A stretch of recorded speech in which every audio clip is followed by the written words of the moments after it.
People living at Camp Hope are now another step closer to being able to leave the camp on their own. Representatives from the State Department of Licensing were on site to get IDs for people living there.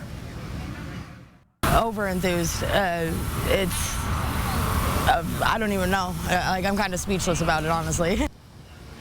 With these IDs, people living at the camp can apply for jobs, housing, and do a lot more than they could do before they got the IDs. Well, today was the first time the Department of Licensing was at Camp Hope, and it does plan to come back.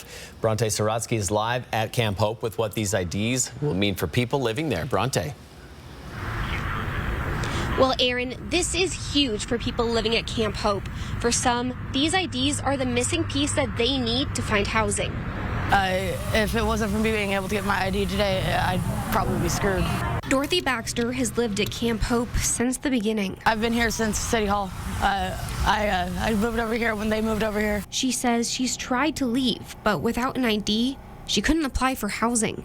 Between that and not having an address, I'm going with housing and everything now, and they need my ID, and that's pretty much all they're waiting for. The Department of Licensing says lack of ID is the main barricade for those trying to exit homelessness. For folks experiencing homelessness, in order for them to get into housing, to get medical care, to potentially get a job, open a bank account, they need ID.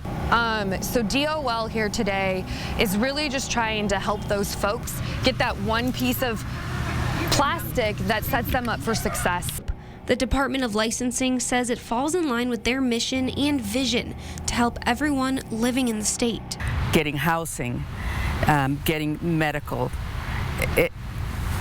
cashing a check, anything like that, you need an identification card. So that's something that we're helping with here, issuing identification cards to the individuals experiencing homelessness. Now, people like Dorothy living in the camp have a much better chance of finding jobs and finding a way out.